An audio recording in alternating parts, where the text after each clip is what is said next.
An elderly homeless gentleman welcomed into vacant structure by compassionate young woman, overwhelmed with emotion upon discovering the reason.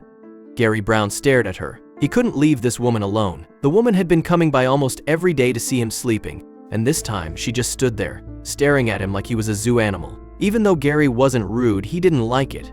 To his dismay, she was heading his way. It wasn't clear to him what she wanted, but before we start, smash the like button, subscribe, and hit the notification bell so you never miss out on our upcoming stories. Gary Brown's day was just like any other. About a year had passed since he had been living on the streets of Cleveland, Ohio. Not only did he have to scavenge for food, but he also had to find a place to sleep. Due to the sudden closure of the printing company Gary worked for, Gary was forced to retrench as a result. Without a job, Gary had no choice but to live on the streets. He was determined to find work and get back on his feet, but he was struggling to make his situation any better. The bad news he received from his manager was a massive blow for him. "My apologies, Gary. Unfortunately, there is nothing we can do about it. We'll give you your severance pay, but you'll have to start looking for a new job afterward," the manager explained. Those words played over and over in Gary's head like a broken record. He had never experienced anything like that before. If he didn't find a job soon after leaving the company, things would become difficult for him. His job description wasn't found in the job listings on the internet or in the newspapers. His resume was emailed to various companies in the hopes that at least one of them would contact him. He knew he had to do something, but he didn't know what to do. He was stuck with no way out. Gary was running out of time. The other half of his severance pay went into a savings account, and the other half went into his survival fund. Rent could be paid for another month, and food could be purchased with the remaining funds. As soon as possible, he had to find a job, and he didn't want to use up his savings. As much as he tried to keep it, he knew it would keep him from something drastic in the future. After 2 months, his landlord knocked on the door of his apartment. "It's time to pay rent. You don't have to make me call the police," the manager said. Even though Gary was weeks behind on his rent, he had not found a job, and he had only enough money for food to survive. He felt helpless and frustrated. He knew he had to do something, but he was running out of options.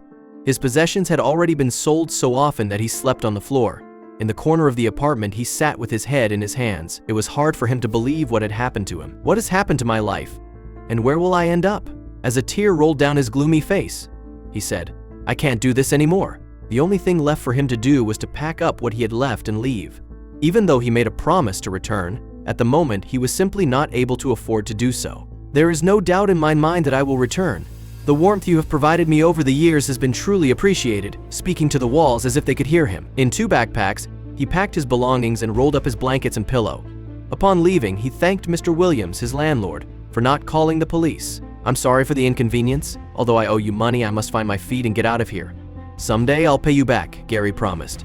It was at least a positive step that Mr. Williams let Gary go, as he was a sympathetic man.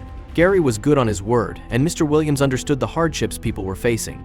"You'll have to keep your word, Gary. I wish you well, and be careful out there," he said. A cold evening greeted Gary as he stepped out into the unknown.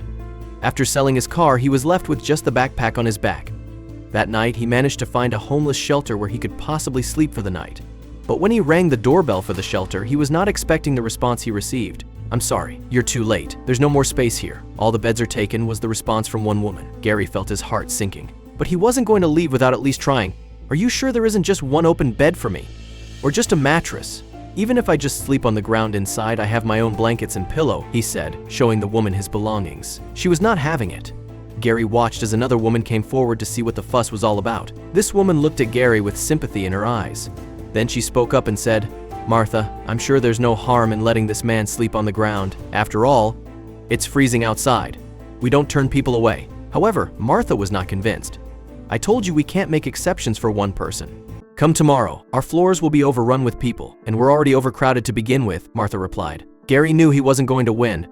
He turned on his heels and walked towards the door. He then heard the other woman call after him. "Sir, I'm really sorry," she said. Gary could see the genuine sympathy she had in her eyes. He nodded at her and made his way out. He stood outside as he felt the cold air creep up into his bones. Where would he go now? He eventually found an alleyway and curled himself up next to a huge trash can. He pulled the blankets right up to his chin as he wondered how he had found himself in this situation. He hardly slept a wink that night. There were too many things to think about, and the police sirens also prevented him from having a good night's rest. Over the next few nights, Gary found himself drifting from one alleyway to the next. He was constantly arguing with other homeless people over him being on their turf.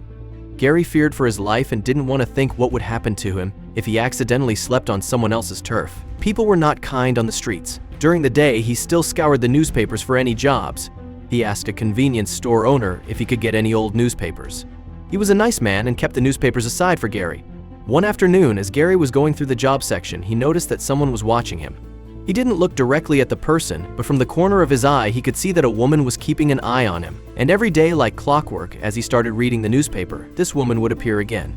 By now, Gary was really getting annoyed with her presence. He didn't know what she wanted. He hated the fact that she just stood there watching him for no reason.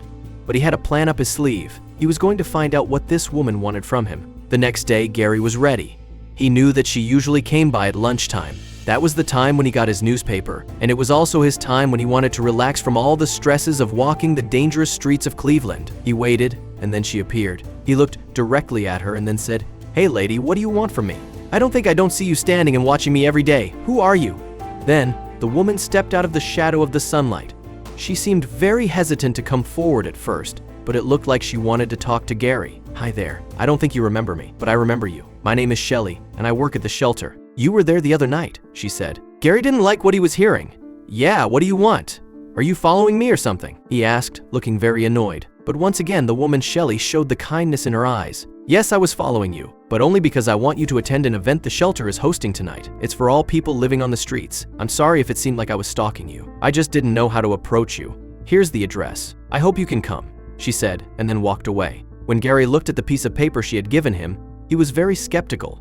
It said that the event was at 6 p.m. and it had the address on it. He knew that part of town well, but it wasn't known for its party venues. He didn't know if he was going to go, but then again, he would give anything to be in a warm place right now. That evening, he made his way to the address, which wasn't very far from where he was. He was getting very worried because the address was leading him to a very dangerous and sketchy part of the city. And when he saw what it was, he was very hesitant. He saw a faint light coming from a huge warehouse. He had seen movies like that before, and he didn't know if he wanted to end up 6 feet under just yet. Just as he was about to turn back, he heard a voice call out to him. "Hey, I'm so glad you made it. Come on in. It's cold out here," Shelley said. Gary reluctantly made his way to the suspicious warehouse, but when he peered inside, he couldn't believe what he was looking at. As he stepped inside, all he saw was a warm glow and several tables decked out in food and drinks. Gary was stunned as Shelley ran up to him. "Happy Thanksgiving. Please join us in celebrating this day. Here, I saved you a seat right next to me," she said. He couldn't begin to understand why she had spent all her time trying to get him to join their Thanksgiving dinner. She was like an angel in his eyes. Tears welled up in Gary's eyes as he realized the incredible act of kindness that Shelley and the shelter had orchestrated for him and others in a similar situation. The warm glow and the aroma of the Thanksgiving feast filled the air, creating a sense of camaraderie and hope that he hadn't felt in a long time. He found a seat next to Shelley, and as he settled in, the people around him welcomed him with open arms, sharing stories, laughter, and gratitude. It was a moment of respite from the harsh reality of life on the streets. Gary felt a sense of belonging, something he hadn't experienced in a while. As the evening unfolded, he discovered that Shelley had been following him not out of malice but out of concern. She had recognized him from the night he was looking for a place to sleep at the shelter and had wanted to invite him to this special event. Gary realized that she was genuinely caring and had gone to great lengths to make sure he didn't miss out on the Thanksgiving dinner. The feast was filled with warmth and camaraderie. The homeless community gathered, sharing food, stories, and their dreams for a better future. For that one night, they were not defined by their hardships, but by their resilience and the support of people like Shelley and the shelter staff. After that evening, Shelley and Gary developed a deep friendship. She introduced him to opportunities at the shelter and helped him find a permanent job. With Shelley's guidance, Gary was able to pay Mr. Williams, get his apartment back, and slowly regain his independence. With the money he had saved up, Gary was able to get back on his feet much more easily. He knew the money would come in handy someday. He was so thankful that he was able to keep it and not use when he needed it most. He thanked his lucky stars that, unlike other homeless people, he still had a little money to his name, but he was determined to help others who had also fallen on hard times. Over time, Gary became a shining example of how compassion and support can transform a person's life. He volunteered at the shelter, helping others who, like him, had faced challenging times. The Thanksgiving dinner had been the turning point in his life, and he was determined to pay it forward, just as Shelley had done for him. As years passed, Gary and Shelley continued to support each other, their bond growing stronger. What had initially been a chance encounter on the streets of Cleveland had evolved into a lifelong friendship, a reminder that even in the darkest of times, kindness and compassion can light the way to a better future. Thank you so much for watching. If you enjoyed this story, don't forget to hit that like button, subscribe, and ring the notification bell so you never miss another unbelievable tale like this one.